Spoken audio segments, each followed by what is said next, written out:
할렐루야. 주님의 이름으로 여러분들을 환영하고 축복합니다. 우리는 지금 사순절기 가운데 있습니다.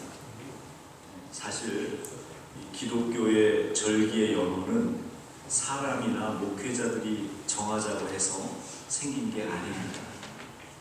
우리가 전교인 1년 성경 일독 읽기 프로그램을 하고 있는데 이젠 자리가 많이 잡혀가고 있는 중이에요. 여러분 어떻습니까? 성경 읽으시는 분들. 구약 성경을 읽다가 보면 아주 여러 절기가 나와요. 유월절도 나오고 또 초막절, 칠칠절, 무교절 등등등등등. 이걸 누가 정했다고요? 방금 얘기했잖아요. 사람이 정한 게 아니고 하나님께서 정하신 거예요. 하나님께서. 왜요? 이런 절기를 잘 지키라고, 기념하라고. 무엇을? 하나님께서 행하신 일들을, 백성들을 위해서 베푸신 은혜들을 잘 기억하고 감사하라고 하나님께서 정하신 절기라는 거예요. 여러분, 우리 박장로님 기도 가운데도 나왔지만 지금 우리는 사순절기를 보내고 있어요. 그러니까 사순절기를 지키는 것도 그런 맥락에서 생각해야 됩니다. 사순절이요? 그거 해마다 돌아오는 거죠. 그게 아니라 2019년 올해 우리가 한 해 동안 살아가는데 내 믿음을, 내 신앙을, 내 생활을, 내 가정을 십자가 은혜로 새롭게 하라고 주신 절기라고, 그렇게 믿으시기를 축복합니다. 우리가 사순절을 맞이해서 로마서를 중심으로 복음과 그리스도인의 삶에 관해서 말씀을 증거하고 있습니다. 로마서는 크게 두 부분으로 나눌 수가 있는데, 앞부분 1장부터 9장까지는 복음의 본질이 무엇이냐 이걸 알려주고 있고요. 후반부 10장부터 16장까지는 그 복음을 믿은 자, 그 믿음을 가진 성도들이 어떻게 살아야 될지 실천적인 부분에 관해서 말씀하고 있습니다. 그런데 한국교회 설교는 거의 대부분 앞부분에서만 나와요. 앞부분에서. 주로 믿음에 관해서, 영적인 부분에 관해서, 하나님과 나와의 관계에 대해서만 지금까지 강조를 너무 많이 해왔어요. 그래서 내가 하나님을 어떻게 잘 믿어야 되는지에 대해서는 많이 가르치는데, 성도로서, 믿는 사람으로서 성도들과 내가 어떻게 지내야 되는지, 교회 밖에서 어떻게 살아야 되는지, 다른 사람과의 관계에 대해서는 어떤 관계를 맺어야 되는지에 대해서는 거의 설교를 하지 않았다고 하는 말이에요. 그런데 성경 여러분 잘 읽어보세요. 성경에는 분명히 말씀하고 있습니다. 로마서만 그러는 게 아니라 이따가 집에 가셔서 한번 찾아보세요. 신약 성경 쭉 읽어보세요. 고린도 전서, 고린도 후서, 에베소서, 골로새서, 빌립보서, 바울 서신뿐만 아니라 심지어는 예수님의 그 산상수훈, 이런 것들까지도 자세히 보면 관계에 대해서, 앞부분은 흔히 말하는 하나님과 나와의 영적인 관계에 대한 내용이고, 뒷부분은 이런 성도 간의 관계, 이웃과의 관계, 또 사람과의 관계를 어떻게 살아야 되는지에 대해서 잘 말씀하고 있다는 말이에요.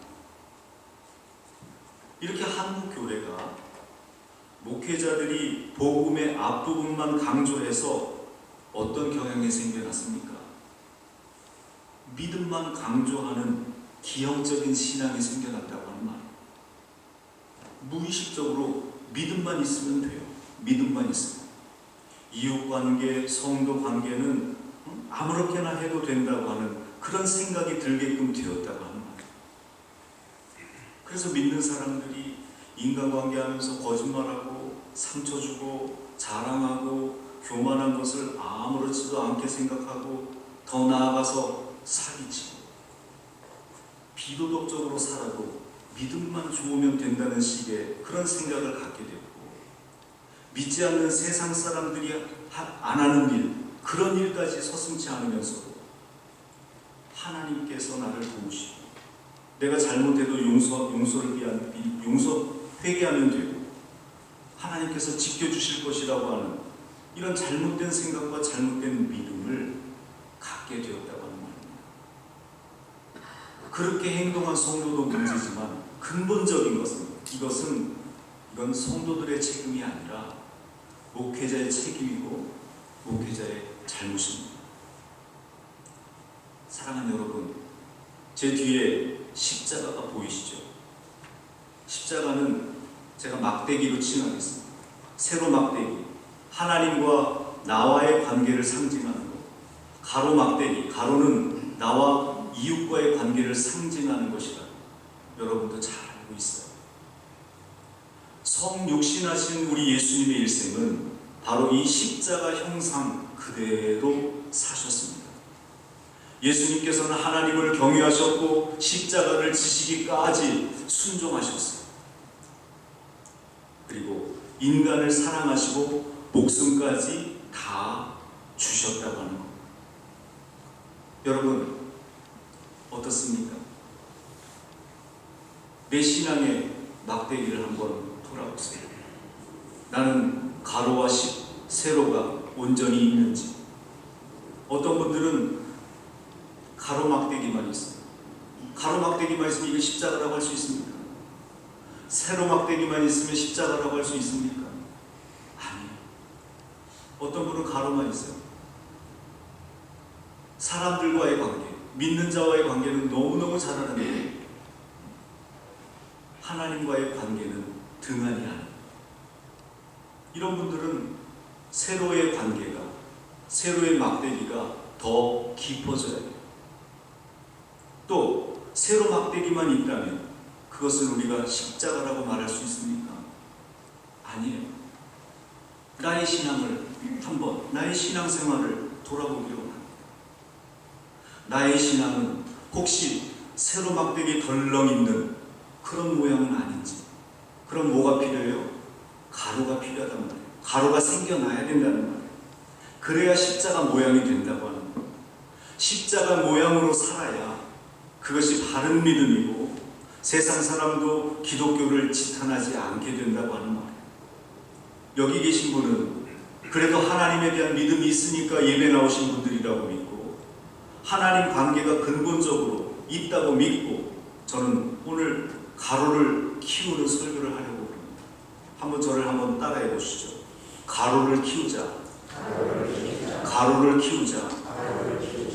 우리 시애틀 금남교회는 한인 사회가 볼 때 십자가 형상이 또렷하게 보이는 그런 교회 되기를 주님의 이름으로 축복합니다. 여러분 우리가 지난주 설교 기억하시는 분 계십니까? 설교할 맛이 나기도 하고 안 나기도 해요.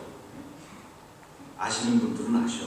성도로서 하나님을 향한 올바른 규범 세 가지에 대해서 제가 설교했죠.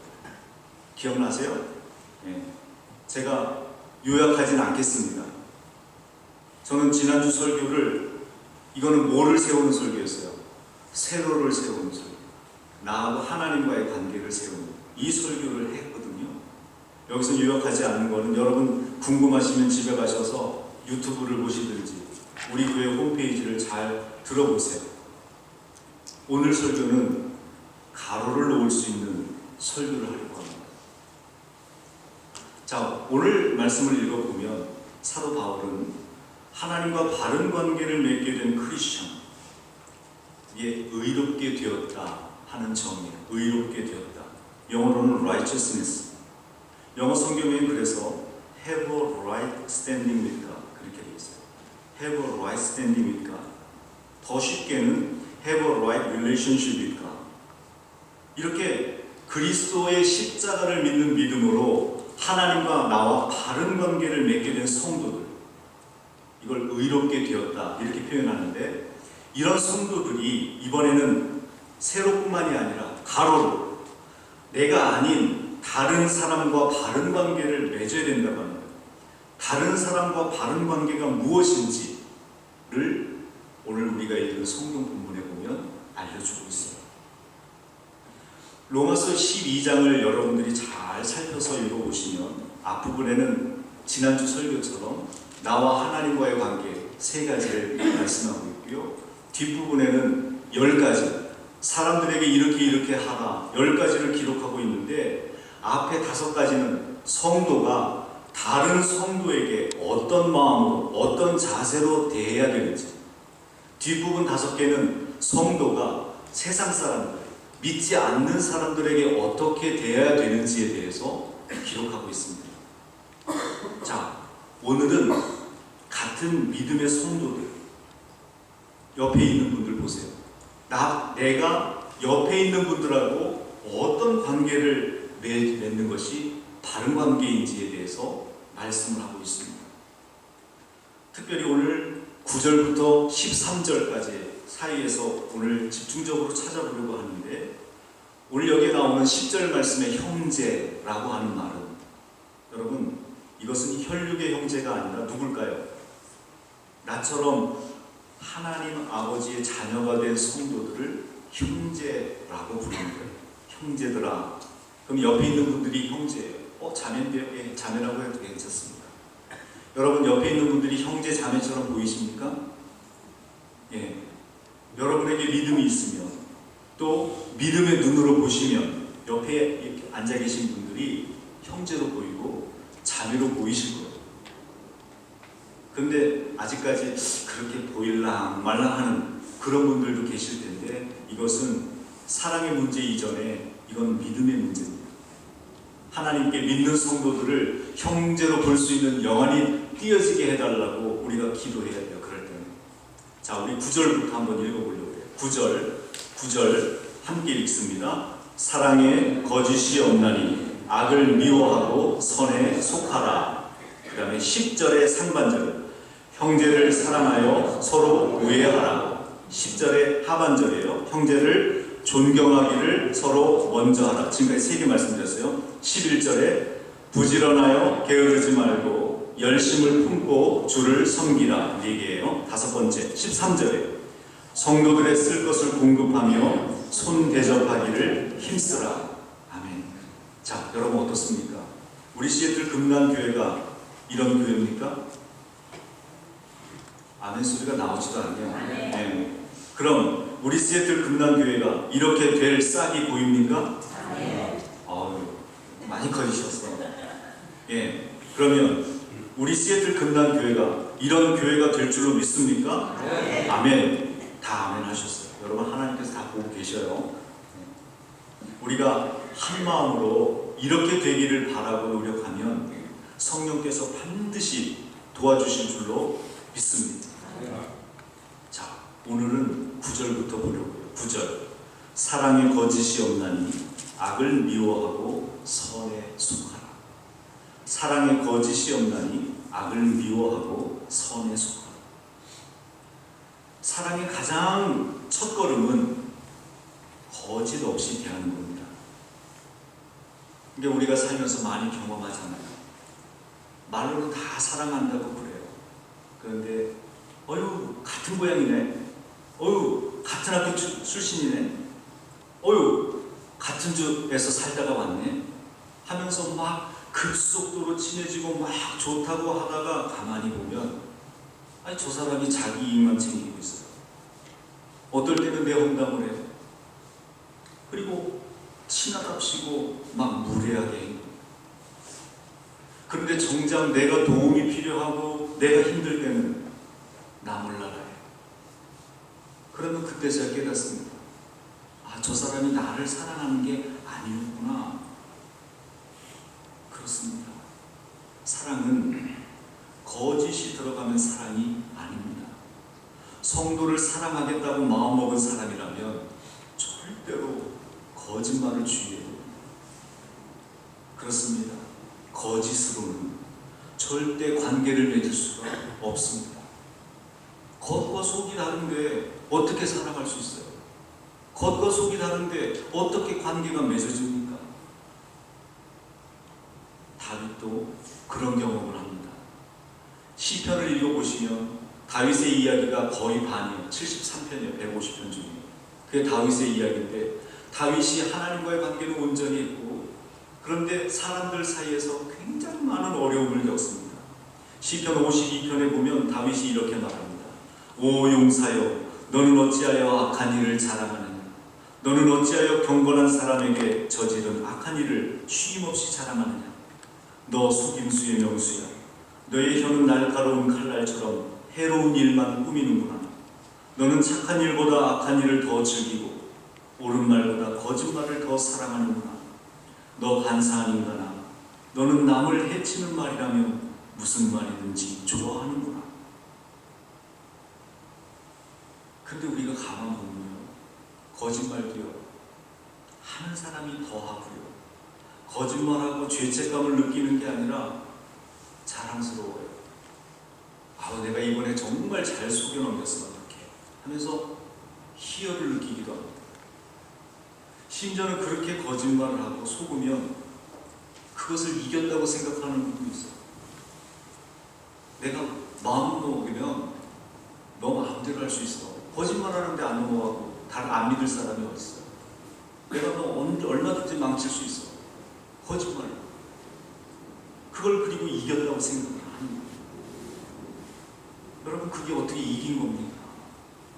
이제 거짓말병 중증이 되어가는 겁니다.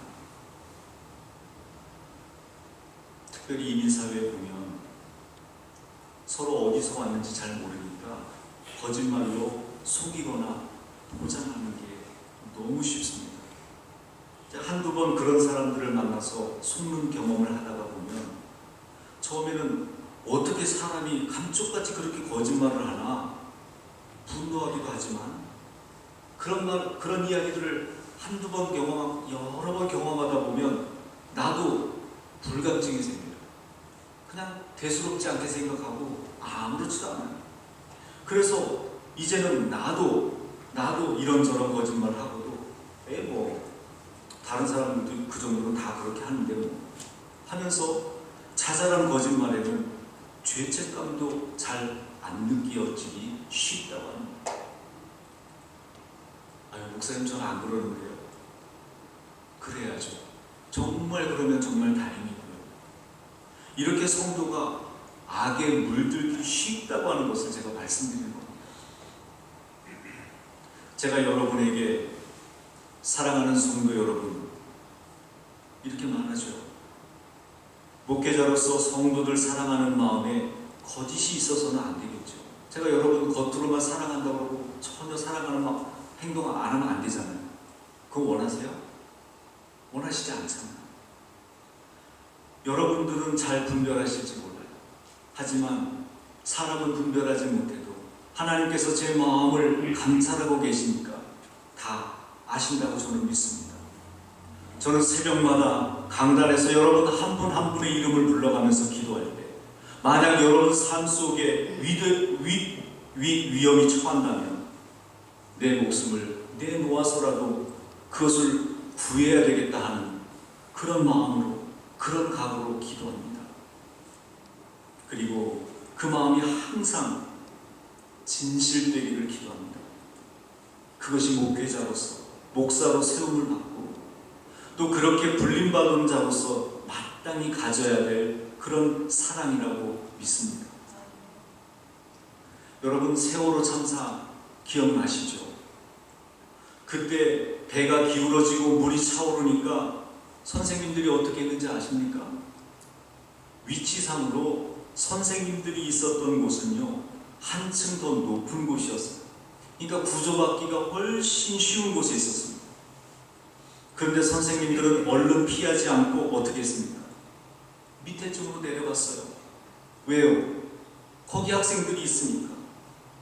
거기 구석구석 다니면서 너희들 빨리 피하라고, 아니면 죽는다고, 대피하라고. 구명조끼 못 입은 학생들 보면 빨리 구명조끼 찾아서 입으라고. 심지어는 그렇게 발을 동동 구르는 그 학생에게 자기가 입고 있었던 구명조끼를 벗어서 준 그런 선생님들이 한 명이라도 더 빠짐없이 나가게 하려고 한 다음에 본인은 정작 미처 대피하지 못하고 순직한 선생님들이 많았다고 합니다. 나이도 젊었어요.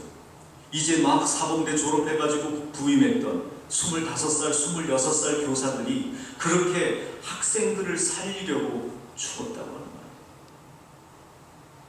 그게 바로 학생들에게 교사라고 불리는 사람들이 가져야 될 책임이니까, 사랑이니까 그렇게 감당한 겁니다.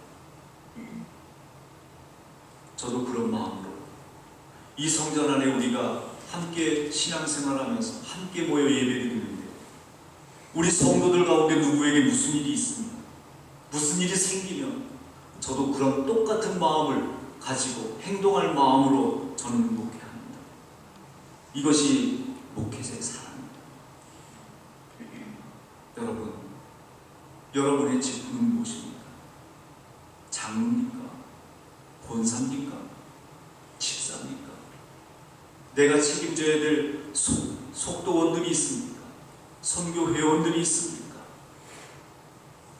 내 직분에 해당하는 그 책임져야 될 그 성도들, 그들은 하나님께서 나에게 살리라고 맡겨주신 귀한 분들이에요. 여러분들의 목숨을 내어놓을 만큼 그들을 위해서 기도할 그런 사랑이 있어야 됩니까? 여러분, 저와 여러분들에게 그런 마음이 있게 되기를 바랍니다. 그런 사랑이 있게 되기를 바랍니다. 특별히 그들을 영적으로 살리기 위해서 영적으로 내 목숨을 내어놓은 것, 내가 기도할 수 있는 그런 사랑이 있어야 되는 것입니다. 그것이 바로 거짓 없는 사랑입니다. 나의 모든 것을 감찰하시는 그 하나님 앞에, 그리고 성도 앞에 거짓 없이 사랑해야 되는 것입니다.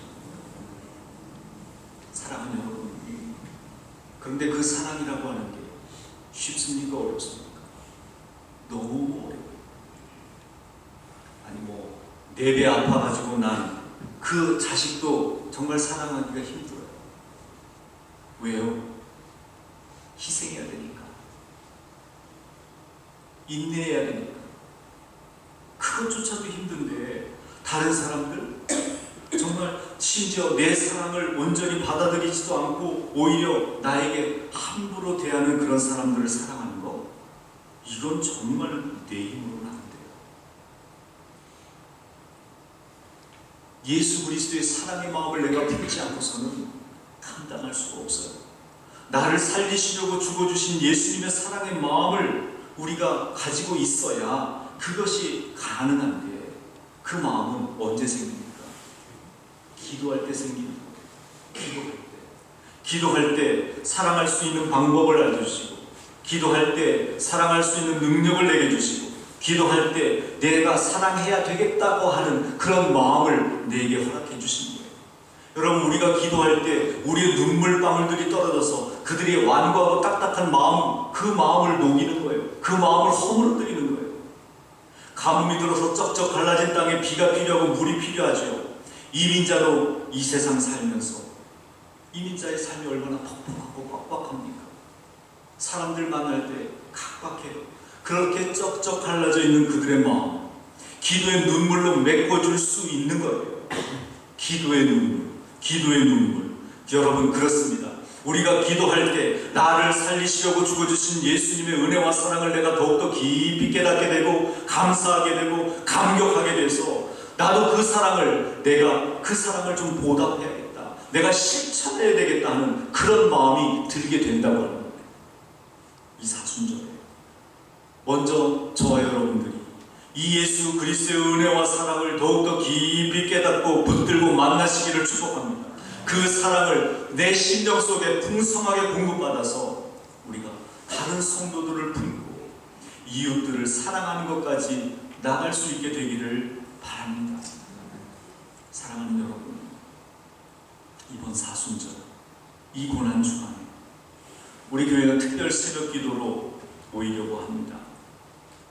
올해 특별 새벽 기도회에서 나를 살리신 예수님을 만나고 그 은혜로 충만하게 채워지고 그 은혜와 사랑을 우리 성도들에게 베풀고 나눌 수 있게 되기를, 그걸 가지고 기도 제목 삼아서 기도하시기를 바랍니다. 주님, 나도 주님의 은혜와 사랑으로 충만하게 공급받아서 내 사랑하는 성도들 더 사랑하기를 원합니다. 더 희생하기를 원합니다. 더 다가가기를 원합니다. 더 마음 열기를 원합니다. 더 희생하면서 그들을 하나님 품으로 이끌기를 원합니다. 그렇게 고백하고 결단할 수 있게 되기를 축복합니다. 우리가 그렇게 기도할 때 성령께서 도우시고 성도들을 거짓없이 사랑할 수 있는 그런 지혜와 능력을 내게 주시고 하나님과의 이 세로의 관계뿐만 아니라 성도들과의 이 과로의 관계를 온전히 넓혀서 온전한 십자가를 만들 수 있게 되는 것입니다. 저와 여러분들이 이번 사순절을 통해서 더욱더 온전한 십자가를 맞추어가고 만들어가고 그것이 저와 여러분들에게 하나님께는 영광이요 우리에게 더 큰 은혜가 되기를 축복합니다. 말씀 정리합니다. 성도는 하나님과 바른 관계를 맺으려고 애를 쓰는 것처럼 성도와 이웃과 바른 관계를 맺으려고 애를 써야 됩니다. 제가 오늘 5가지 중에 한 가지만 말씀드렸어요. 시간 관계상 성도와의 바른 관계 한 가지, 첫 번째로 뭐라고요? 거짓 없이 사랑으로 대하라는 거예요. 거짓 없이 사랑으로 대하라. 거짓으로는 사랑할 수가 없습니다. 거짓으로는 관계를 맺을 수가 없습니다. 이렇게 거짓 없이 사랑하는 게 너무 어려워요. 그래서 우리는 이 모든 것들을 기도할 때 가능한데 여러분 기도할 때 우리에게 능력 주시고 은혜 주시는 그 은혜를 힘입어서 이 사명 감당할 수 있게 되기를 원합니다. 바라기는 우리 시애틀 금단의 모든 성도들이 하나님과 온전한 세로의 관계뿐만 아니라 성도들과 거짓 없는 사랑을 통해서 가로의 관계가 풍성해지기를 주님의 이름으로 축원합니다. 기도하겠습니다. 거룩하신 아버지 하나님, 감사와 찬양과 영광 돌립니다. 오늘 주신 말씀처럼 사랑하는 주의 백성들 하나님